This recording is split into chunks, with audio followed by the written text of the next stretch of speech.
want to speak to you tonight about the need for us to lower the temperature in our politics. And remember, while we may disagree, we are not enemies.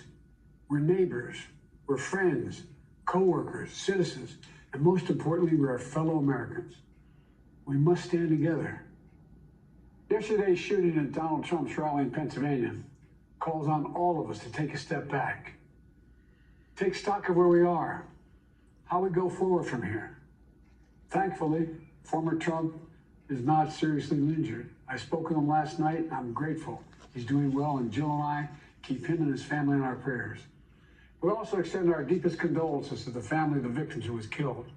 Corey was a husband, a father, a volunteer firefighter, a hero, sheltering his family from those bullets.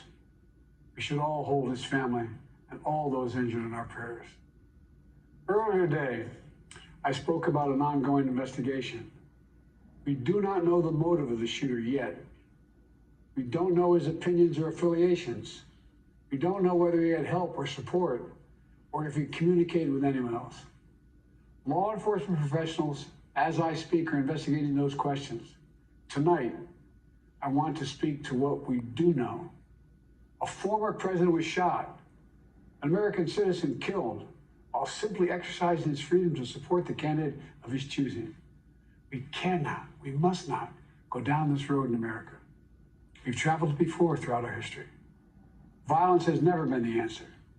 Whether it's with members of Congress of both parties being targeted and shot, or a violent mob attacking the Capitol on January 6th, or a brutal attack on the spouse of former Speaker of the House, Nancy Pelosi, or information and intimidation on election officials, or the kidnapping plot against the sitting governor, or an attempted assassination on Donald Trump. There is no place in America for this kind of violence, for any violence ever. Period. No exceptions. We can't allow this violence to be normalized.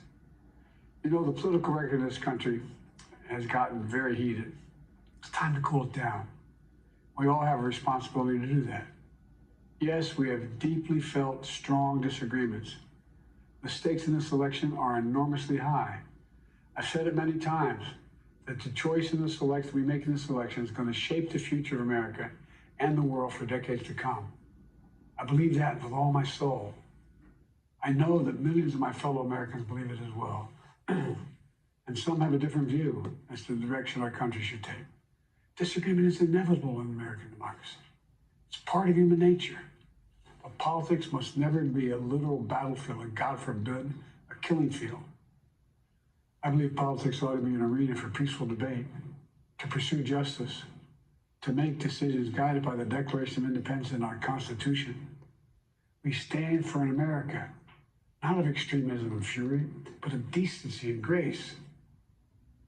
All of us now face a time of testing as the election approaches.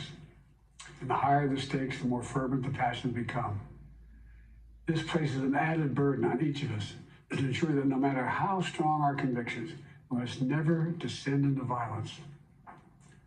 The Republican convention will start tomorrow. I have no doubt they'll criticize my record and offer their own vision for this country. I'll be traveling this week making the case for our record and the vision, my vision of the country, our vision. I'll continue to speak out strongly for our democracy, stand up for our Constitution and the rule of law, to call for action at the ballot box, no violence on our streets.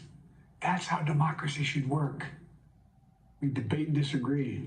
We compare and contrast the character of the candidates, the records, the issues, the agenda, the vision for America. But in America, we resolve our differences at the battle box. You know, that's how we do it, at the battle box, not with bullets. The power to change America should always rest in the hands of the people, not in the hands of would-be assassin. You know, the path forward through competing visions of the campaign should always be resolved peacefully, not through acts of violence. You know, we're blessed to live in the greatest country on earth, and I believe that with every soul, every power of my being. So tonight, I'm asking every American to recommit, to make America, think about it. What's made America so special? Here in America, everyone must be treated with dignity and respect, and hate must have no safe harbor. Here in America, we need to get out of our silos, Or we only listen to those with whom we agree, where misinformation is rampant, where foreign actors fan the flames of our division to shape the outcomes consistent with their interests, not ours. Let's remember, here in America, while unity is the most elusive of goals right now, nothing is more important for us now than standing together. We can do this. You know, from the beginning, our founders understood the power of passion. So they created democracy that gave reason and balance a chance to prevail over brute force. That's the American we must be. An American democracy where arguments are made in good faith. An American democracy where the rule of law is respected. An American democracy where decency, dignity, fair play aren't just quaint notions, but living, breathing realities. We owe that to those who come before us, to those who gave their lives for this country. We owe that to ourselves. We owe it to our children and our grandchildren. Look, let's never lose sight of who we are. Let's remember we are the United States of America. There is nothing beyond our capacity when we do it together. God bless you all. May God protect our troops.